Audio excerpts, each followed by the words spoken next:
Is there any more? Take two. Tennis. In 3, 2, 1. What is more exciting than new yarn? Not much. Maybe impending spring, Oh. which is just around the corner, I hope. So today's episode is just full of delight. Spring and yarn. How's it going, everybody? I'm Chris, and this is my lovely wife, Tanis. Together, we are Tanis Fiber Arts, and every once in a while, we jump on YouTube and do a little show for you guys to watch. We talk about yarn, knitting, and life. And if those things interest you, and I hope they do, why don't you stick around? Let's get into it. So we have 2 new yarns that we're launching in a dye-to-order update this week. In conjunction with a new pattern release? Oh! I'm like, spring? No. The Iggy Peck Cowl. So I'm wearing one version. Here, Chris, do you want... Where's your hat? I'm not wearing a siege hat today because I'm kind of in sunlight in the window, which is lovely.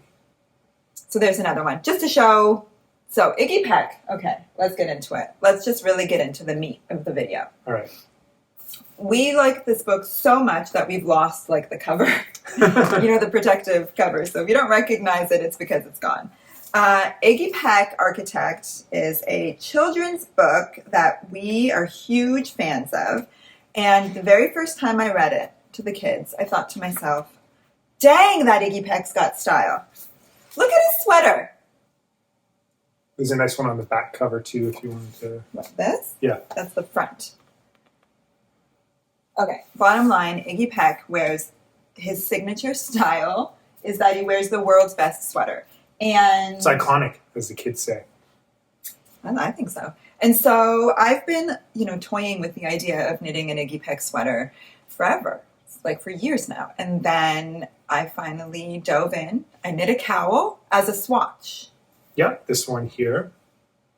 Well, this is the swatch. I knit 2. Oh, right, this was second. Yeah, she's very fascinating. I knit this cowl swatch. Loved how the motifs came out. Absolutely loved the whole thing. And it gave me all the information that I needed to then go ahead and design a sweater. Funny story. I wish I had this. I just thought we weren't filming for a second. Sorry. My son is wearing the sweater to school today because I took some pictures of him in it this morning. I just finished it. He wanted to wear it.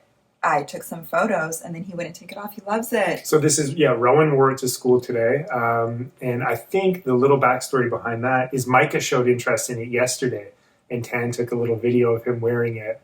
And Rowan stepped it up to show that sweater was definitely not Micah's yet. Yeah. Rowan's got a season to wear it first. So he put it on, and he seems to really, really like it. So I'm very It's beautiful. excited about It's that. so nice. We were talking about it just before, and it's with this new yarn and the way it works with the color work it's got like it just keeps its shape, and it's got this like vintage cross country skiing, Nordic vibe to it. Major cross country skiing vibes that I'm really into. So the sweater pattern isn't ready for publication yet, but the cowl pattern is. And so what I'm going to do is I'm going to launch the cowl pattern. You can buy it. If you're not interested in sweaters, no problem. You can knit the cowl. If you are interested in the sweater, then you'll get a discount on the sweater pattern when it is released, because the cowl pattern will also be included in the sweater pattern, since I feel like it's just the perfect swatch, because the sweater is knit in the round, and so the cowl is knit in the round. You get to test out your colors. The sweater that I knit for Rowan, and then this initial swatches, I did it in black and white, Iggy's original palette, but I really wanted to knit a fun one in lots of colors, just to show. This would make a fantastic sweater too. Like, you don't have to do it in black and white, obviously. I feel as though this is obvious, since I'm saying too much. It's not obvious if you don't say it. If you just showed a black and white cowl, people would assume it's got to be black and white. There you go. So, and also I love the cowl. Like, do you know what I love? A cowl, like a neck warmer cowl, rather than like a, people wear like really loosey, more like of an infinity. You've been wearing that when we go out for walks and stuff, and it has the effect of looking like you did make the sweater. Oh, yeah. It looks like the top of a sweater. But it, because it just really functions well as something that keeps your neck warm. Yeah. Which is the goal. So, at any rate, very excited about that pattern release. Let's jump into the yarn. Okay, this is a good place to start with it because all these colors. Can you hold it the other way? Because there's a jog here, and I just like the start of the round. Yeah, I just don't want it to be featured. It's normal. It's fine. Could have done jogless stripes. Doesn't bother me that much. But if we're gonna hold it up, let's hold it up. So all these colors are featured in the update. Yes. Coming up. Yes. So these are all the colors in the update. Okay. You know what? Let's talk about what the yarn is. Yeah, go for it. So, actually, there's some backstory to why there's a lot of backstory. I don't know if you know, global pandemic. 2 of our Pure Wash yarns have been back ordered for months. I reordered our Pure Wash DK weight base in August or September, and I don't know where it is and when we're getting it. Right. It has been en route or like in production, or, it's been very frustrating. So we started to think, and then now the same thing has happened with our Pure Wash fingering. So we've been basically out of stock of Pure Wash DK. We ran out of stock kind of completely at the end of December, and then Pure Wash fingering the same. Mm-hmm. I'm sort of scratching my head being like, what are we going to, let's find another DK weight yarn that we can offer. I mean, Pure Wash DK isn't going anywhere. Because I've got a big order coming. I just don't know when it's coming. So we needed something to fill it in the gap. And so we thought, what better opportunity to try something brand new, something similar, something that will do the same job, but that is different. Do you know what I mean? Yeah. And so what we've chosen to go with for our DK weight base, we have chosen both bases are non-superwash untreated yarns. And in the Pure Wash, the DK weight base, it is a Merino Corriedale blend. It's a Peruvian Highland wool, which is a Merino Corriedale blend. It is woolly, it is soft, it is bouncy, it is beautiful for color work. Also just for stockinette stitch or cables or anything, but for color work, I was very, very happy knitting with it because it has that grip and a plumpness, right? So the thing about color work, the floats kind of stick to each other in the back because of the grip. And then the plumpness, when you block it, the yarn blooms to like fill up any gaps where you were pulling the yarn tight. It can be imperfect. You want something like this for it. Could not be happier with how this knit up into Rowan's sweater and in that cowl and everything that, I was going to say everything else I've knit with it. I haven't knit that many things with it yet because it's brand new. But that's that. Can you hold that for me? Yeah, sure. And then in the fingering weight, we've chosen a 100% organic merino untreated fingering weight yarn. So this is super comparable to our 100% organic merino Pure Wash fingering weight yarn, except the Pure Wash has been treated with a descaling process to make it non-felting, whereas this has not. This hasn't been treated. And so it's just wool, just organic merino wool. Now, as I say, I know it's confusing because there's Superwash, which has been treated with a different process, a process that we try to avoid as much as possible because it's environmentally damaging and it coats the wool fibers in like a plastic, essentially a polymer, so that when the fibers rub together, they don't felt. That's Superwash. Pure Wash, the yarns that we developed in 2016, perhaps 2016, we developed a line of yarns called Pure Wash. We didn't invent the process, but it wasn't available on the market, for hand dyers. And so Pure Wash is our version of it. It's still our specs. Yeah, it's to our specs, and it is still machine washable. No, still non-felting, same as Superwash, but the process to get it there is environmentally friendly. It's organic. It's GOTS certified, and it was just something that made a yarn that we were still really happy with, but that was a lot more environmentally friendly. Jump to 2022. Okay, in 2017, I'm sorry, my timelines, I'm so confused about time. 2016, when we launched Pure Wash, Chris and I had so many conversations about what we wanted in the yarn, and we knew we wanted it to be non-superwash. Yeah.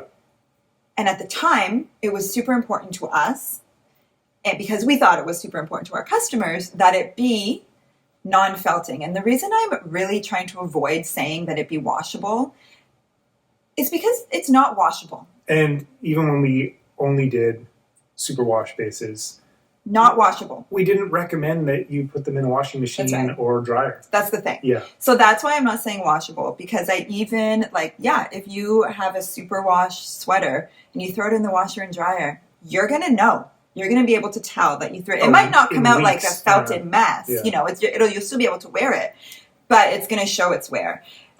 I think all hand knits need to be hand washed. And I know that people feel like really... It's a really funny thing because obviously hand washing sweaters is something that I'm very equipped to do as somebody who is like, this is my life. But all that means is that we have soak and a bowl to put them in. And when you do it, people often say, well, I don't have the time to wash my kids' sweaters like that. One, you wash them less because they're, you're not going to be rushing to do it all the time. And you don't check them, When you do, it sits in a bowl for 5 minutes, then you wring it out. That's the entire amount of work, of labor. It's not time consuming. Right. It's not. Now, the reason I say that I'm particularly well equipped is that I have systems in place for it because I do it so often. Yeah. And not just, I feel like because I knit so much, so I'm blocking knits so much. And it's exactly the same process as blocking, soaking it, and then laying it out. That's all it is. And with those systems in place, but again, as Chris says, the system is a bowl. Yeah. Or perhaps a sink. Once you do it, you're like, oh, that's it. We do have a spinner that I use, which comes in handy if you're doing big sweaters. We do, or because we use a laundry spinner to help the yarn dry faster with our yarn dyeing. And so, I do agree that if I was hand washing a sweater that I knit for myself, soak it in the bowl. That takes no time. That's no effort. And then wringing it out by hand is tiring on your hands. But then I just roll it up in a towel and step on it. So just to say, the whole point of this was we had so many conversations about washability. Does it need to be non-felting? Does it need to be non-felting? And at the time, we decided that yes, it did, because we really felt that it was something that was super important to our customers. And 5 years, 6 years later, I think that people are way more open to having non-superwash. Yeah. I think that the benefits of non-superwash outweigh people's fear of having to hand wash. And I just want to add that I don't think people care. Knitters aren't afraid to hand wash their own things. They're afraid to gift hand wash only. Yeah. So perhaps this is not the yarn for that. Who's gift worthy for hand knits? That's a whole other episode. Right? This is layered. There's a lot to it because... well, it's also layered in the sense that, and it may not be a reflection of the thinking of our customer base solely. It's us too as a business that 10 years ago, you want to appeal to everyone. You want to have the most universal approach possible. Yeah. And the way things have gone now that it's so internet based and things are subdivided and niche, and that if you're shopping for hand dyed yarns, you're not the crossover of someone that needs to throw a bunch of stuff in a machine at one time, or it's a separate thing at this point. Sure. Or you can be the type of brand now that doesn't necessarily have something for everybody. Right. As you're saying about your niche, that you find your audience and the people who are into what you're doing and the types of yarns that you're creating. And if they're not into it, then there's somebody else for them. Mm-hmm. And then there's at any rate. So that was all just to explain the movement away from superwash yarns has been so, for us, I'm talking about us personally and me as a knitter and then us as a business, it's been a process, right? It's incremental steps, and this is just another one in that direction that it's... But do you know that right off the bat in 2016 when we launched Pure Wash, I had somebody leave a comment or send me an email, very lovely, because even at the time, I was like, listen, if you want to prolong the life of your hand knits, even though this yarn is non-felting, you should be hand washing. And then this person left a comment where she was like, great, this is lovely, really into this yarn, excited to try it. Question though, if you're recommending hand washing, why make it pure? Why make it non-felting? And I was like, that's a really good question. Yeah. That's a very good question. So so anyways, I think that the reason why I'm belaboring this point so much is because it feels like a big step. Because as I say, we've been in this business for 15 years, and 15 years ago, it was only superwash yarns. Yeah. Only superwash yarns or super rustic woolly yarns, like Briggs and Little, like something that was they were just two different landscapes, no hand dyed, And so it's just taken me a long time as somebody who produces yarn to like believe and accept and like that we're going to be able to find, that the audience has also grown. The industry has changed. The audience has changed. We've changed. Yeah. People want different things. I feel like a lot of that is reflected in this update. In the sense that, it's a different yarn for us, but which keeps it so interesting, that the process of trying out the different ones and seeing how they take the dye and how they knit up. Because we tested a bunch of different yarn bases before choosing these two. And it's a real, it really sparks creativity and, it kind of reinvigorates you in the sense of what you're doing. And not only the yarn bases, but the colors we chose for this update and the way they're dyed all reflects kind of a path of growth. Yeah. So that's something that we touched on in the last update, how I really feel that the fact that we've been doing this so long has me kind of, I have to work hard to constantly evolve, because there's been things that I've been doing the same way for so long that if I don't consciously make an effort to change things or to question the way that I'm doing things and is there a better way now that I know more? Mm-hmm. Then I don't change things. Do you know what I mean? And so we talked about just the color palette development and how I really felt quite strongly. And I think it comes from a place of having started the business doing only wholesale, because there wasn't, the internet existed 15 years ago, but there wasn't really, it wasn't easy to make a website.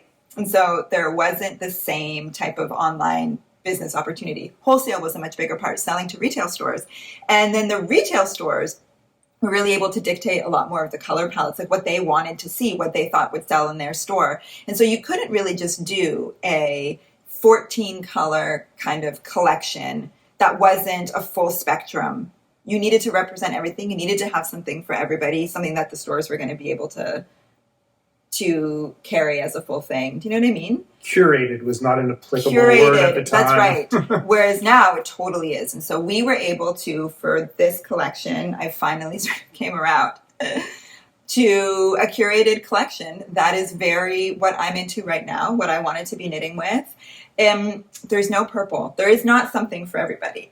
No. Probably. No. I mean, I think Hopefully there is. But there's not. If you're only here for purple, there's not a purple. There's not a color wheel rainbow palette for everyone. Right. And so I'm going to hold up. Can you hold up these 5 skeins? Yeah. Because I've got it in a box here, but they don't all show at the same time.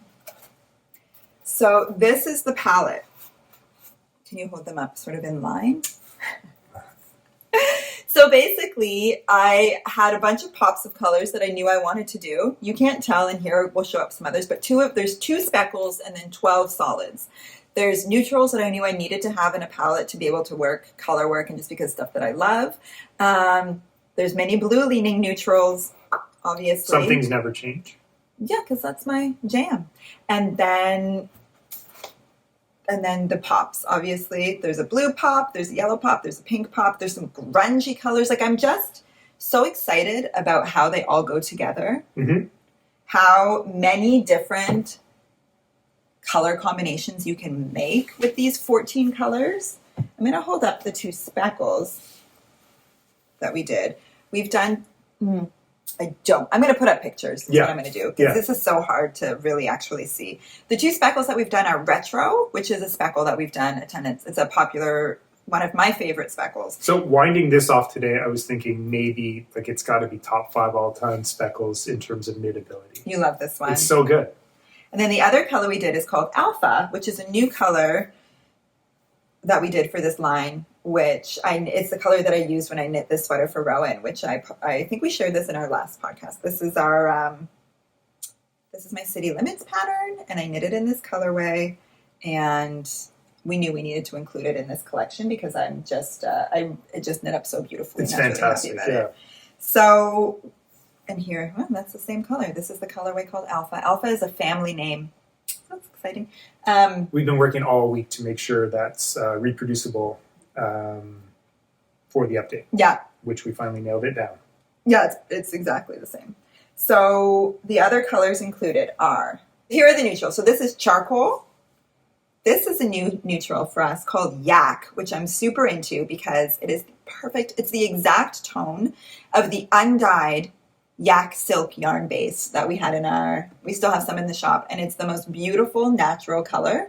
This is natural in merino, and this is what the natural Yak looks like, and it's just such a beautiful neutral, and you nailed the tones. It's really, really another benefit of trying out new yarns. When we got that Yak silk, we dyed a bunch up and then left some natural, and we were both like, "That's fantastic." That's just like is that my favorite color in our Yak silk? Another nice benefit to it as well is it gives a depth to every color that you dye on it, but just by itself was amazing. And so I feel like that's a color we had tried at, and it would come out too gray or too dark. Yeah, or too we beige. never quite had a color like this. It's similar to our sand colorway, Not far but darker. off, a little more depth. Yeah.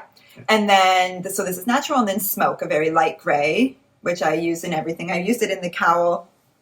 There was my neutral color in the cowl that we showed before. Then we have, so the two speckles, as I mentioned, retro and alpha. These pops, well, I don't know if I even call those pops. Anyway, this is cloudless, which is a beautiful aqua-leaning sky blue, bright, bold color. Yeah. This is flamingo. I think it speaks for itself. This is goldenrod, which is a colorway that I've been knitting with nonstop. I've been adding goldenrod to every project. It's like right in between chartreuse and gold. It's, it's really good glow to it, but then a little bit of depth from the green too. Mossy, beautiful, scummy, grungy green. I love it. I don't know if scummy is a word we're going to use for branding that. Appetizing word. I love this green with everything. Like it looks good with everything. And I've just got to say, it's so neat. In terms of, we've been speaking about evolution and like where the direction the business has gone. You wouldn't hold that palette up 10 years ago. Yeah, well, that was not your style. But things change, and I feel like just universally in knitting, there's like more of a lean towards these earthier colors. And it's funny that I'm holding this, and you're like earthy, natural colors. Yeah. Well, the rust counts. Yes. This is rust. And again, somehow it's like a colorful neutral that just looks so good with everything. Mm-hmm. I absolutely love it. And then our last three colors in this 14 color collection. This is called Worn Denim, and it's just my favorite. Faded gray blue. Faded gray blue. It's like Chris Gray kicked up a notch. Yep. Yeah, I love it. This is Ravine C. Again, I feel as though it's blending in with our wall. But either way, it's fine. It's fine. I should wear a more neutral sweater so I can hold yarn up against it. I don't know if the orange and blue of this is helping anybody. It's fine. It's a nice sweater. It's a great sweater. Ravine C. Like our Ravine colorway, but deeper, richer, more jewel-toned. Yeah. Okay. And Slate, which is a mid-toned blue-gray that I also love. Again, with everything. I love goldenrod with slate. I love, anyways. It's like every single of these colors goes with each other, is what I'm trying to say. Right? I'm not yet. That was a part of the process, too, is figuring that out, in terms of so good. I'm so into how it can be subdivided. And there's like, you could really pick at random any three colors. I'm actually quite excited and delighted by... Can I help you with those? Are you done? Yeah. Just put them on the side for you. Okay. With how you can have 14 colors where basically half of them are neutrals or blue, 3 random neon colors, and yet somehow they all go together and you can make like 15 different color combos that are all fantastic. More than 15, I don't really know. 2 color projects, 3 color projects. I'm really happy with, as I've been playing around with those colors, all the different sort of palettes you can come up with. And I know I was showing a lot of sort of the green and goldenrod, but I'm looking at it right now and I'm seeing just the bright pink next to smoke, and it's really like a crisp, bright, fun palette. There's so much you could do. Yeah. So I'm really happy about that. So we have the same 14 colors available in the merino fingering weight and the Highland wool DK weight. They'll be available in full skeins. They will be available in pallets. So I'm going to hold this one. So this is an 8 skein DK weight pallet. Each skein is 50 grams, so it's half skeins.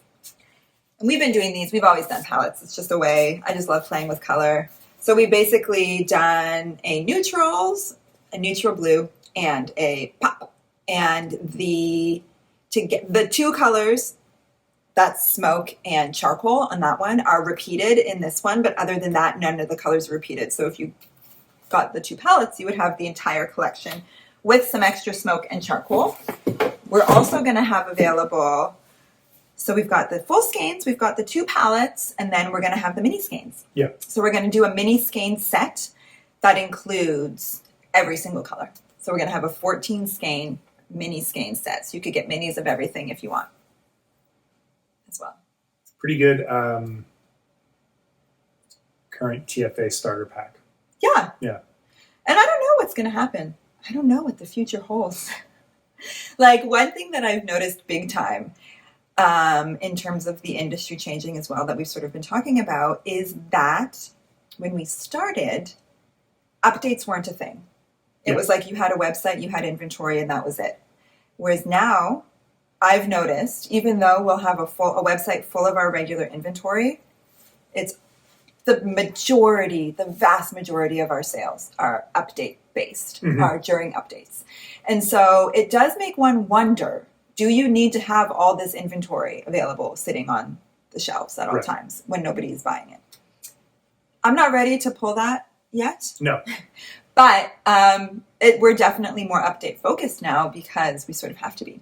Yep. Because I remember there were years where there was there'd be a whole year with no update. It was just the website inventory. Or when it was extremely difficult to dive for an update because it was hard to keep up with the regular website sales at the same time. Yes. Whereas, it's just interesting, just, to note. And so I don't know. I don't intend to go only update. I don't want to. But also people are way more understanding about updates. Everybody gets updates now, like how they work, and that dyers don't have an infinite amount of time and inventory available. And whereas that was not always the case. Right. Oh my gosh, updates used to be the worst days. The highest of highs because you're so excited because things are selling and selling out. And then the lowest of lows because people were so mean. Yeah. It was a roller coaster. Disgruntled and crushed because they didn't get what they wanted. Because things would sell out. Yeah. Whereas now, I think people understand that things sell out and that it's coming back again. That being said, this Friday's a die to order, right? That's right. That's right. So don't worry. If it's not your thing, the adrenaline rush of trying to get in there first, then... This is a die to order update. So we're going to allow about 4 to 6 weeks to create all of the orders. And so the shipping will be 4 to 6 weeks from now. And you'll have all weekend to order. And it won't have that frenzied, limited availability update vibe that I know a lot of people don't love. So that's what's going on this week with TFA. I feel as though the energy I'm giving off today is chaos, and that I feel that that's true. that is representational of my vibe right now. Sure. That's kind of what's going on around here. Around this place. Yeah. So I'm very excited about the update. I feel good about the update. I feel like the update has a point of view and is not chaotic, but that I personally am. I'm blaming it on that book you're reading, that you seem to want to put all kinds of systems in place now. I have read 1 chapter of that book. That's usually how it works. It'll probably be less pressing by the time you finish the book. No. Do you know what it is? Well, you brought it up. I'm gonna expand because maybe people are like this or can give me tips. I did a post on Instagram yesterday saying that I had started reading 3 books all kind of at once, which is not, I have never done that before. And it has been, but I know that people do it. Have you ever tried no books in a year? It's working for me. No, I like to read. A lot of people who are heavy readers read multiple books at once. Right. And I thought that I could hack it, and it has been torture for me. Like my mind is frazzled. Like I can't manage it. I don't know what book to pick up. I don't know. And I can keep track of the storylines, but I really prefer, as I've realized, to start something, see it through to completion, and then finish it, and it'd be done. Right. And one thing at a time. And what I've realized is that when you run a business, that's not a luxury that you can afford. It's not the ideal way to do things. It's the just not TFA possible. way. Well, no, there's always multiple things going on. Not for me. So it's like having, the perfect example is it's like having 30 tabs open on your computer and kind of like always going back and forth between all of them. I prefer to have like one tab, do my work, close it, next. But it's just not possible in the reality of running a business and a household and having kids, and that's all we have is a business and a family. So it's a lot. But I just mean that I feel like I need, and so one of the books that I'm reading, which I've only just begun, is called Atomic Habits, and I feel like it's going to help me implement little systems to be able to manage all the little things that are always like up that I don't have systems for, and I'm just trying to juggle. And I'll let you know if it helps. Yeah. I'm not cut out for that type of thinking. What? I can do one task, complete it, and move on to the next one. Yeah. I think I would absolutely melt down trying to do more than one thing at once. Well, sometimes it's really effective. Like, I think people think that I'm a faster knitter than I actually am because I start and finish projects pretty quickly, but that's because I only do one at a time. Yeah. Because I don't like having multiple things going on at once. Socks don't count. And then same with projects in our house. We can paint, if you start painting a bedroom, you're not stopping until that bedroom is painted. Yeah, usually that day. That's your and my kind of way that we work. So things get done. But just one thing gets done. Right. Anyway, I don't know if this is at all relevant to TFA, but it's relevant to my current mind frame. Current frame of mind. I think you could say mind frame. Both? Sure. Okay, either. Yeah. All right, so that's what's that. I just wanted to show, what else did I have to show here? Just this delicious squishy ball of yarn. I brought this over because I just felt like it. This is the Highland DK leftover from the cowl that I does made. cake up pretty nice. Oh, it's so gorgeous. It's so squishy. And you posted a picture of yourself with a stack of those, right? And they're like the size of your torso. And you're like, people assumed that they were huge cakes of yarn, and they're 100 grams. Yeah. There's so much. I love that. I love the fluffiness of this yarn and the bounce, the way it translates into knit. Yeah. Because it's one of those things that it's really lightweight, but with body, and it's really lovely. And then the last thing I wanted to show, which has nothing to do with this week's update, is my one current sweater project. I'm almost done. I'm going to finish this really soon. The last time we talked, I was talking about knitting with 2 skeins of mohair held together, and I wasn't sure what colors I was going to go for, and I've gone for these. I'm holding together Bisou and Mona Lisa. Look, the light is, you're really getting shown on it. You're really spotlighted. And now, Hold this. It's reflecting off the neighbor's windshield. Oh, it is. Bisou and Mona Lisa, and together they make this really beautiful kind of dusty rose color. That super nice. Just look at it gleaming in that spotlight from the neighbor's windshield. Yeah, I'm really happy with it. It's ethereal, would you say? I would. And so I'm almost done. I've done one sleeve. I'm on the second sleeve. We're in the home stretch. Need some buttons, and then this fluffy cardigan is just going to be the thing for spring. Yeah. I'm very excited. And it's so different. So I'm using my ombre cardigan pattern, and I'm just knitting in a different size and a different yarn, and it is you're not going to believe it's the same pattern. I've made no modifications to the pattern otherwise. I'm pretty excited about that versatility. It looks great. Delicious. Awesome. So that covers that. Anything else you wanted to add? No. I'm looking forward to the update. Super excited about the new yarns and the colors. Yeah. I want to apologize for how weird I am when I talk about superwash and non-superwash yarns. Right. These reflect the direction of our business, and they're not kind of blanket statements on any type of yarn. Yeah. I think I'm always trying to delicately, I don't want to say that you're bad if you knit with superwash yarns, because you're not. No, that was kind of the theme here, is that not everything has to be for everybody. I guess so, and everybody, you might like superwash yarns based just on how a finished sweater or mittens feel on you, what you like. Absolutely. And someone else could lean towards a way more scratchy, woolly yarn. And a lot of our Some people don't like mohair. Right, which is crazy. A lot of our journey has been kind of finding that happy medium for us in terms of what we like dyeing and knitting and wearing and what our family likes. And I also want to say, I know I've been bringing it up a lot lately because it's shocking to me that we've been doing this for 15 years.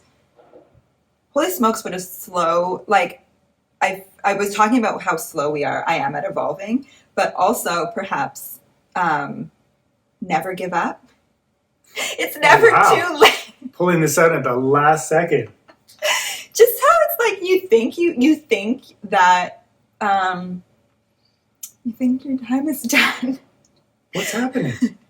Chaos, just chaos. It makes sense. It makes sense in my head, and I can't get it out. Monitor your coffee intake. No, it's this. It's just that I feel like this is just so fresh for us. This feels like a fresh start. It feels like we're doing something very different. I'm so invigorated and excited by it. I think I called my mom when I was knitting that cowl, and I was like, I've been reignited. Yeah. And an enthusiasm for this yarn and this product.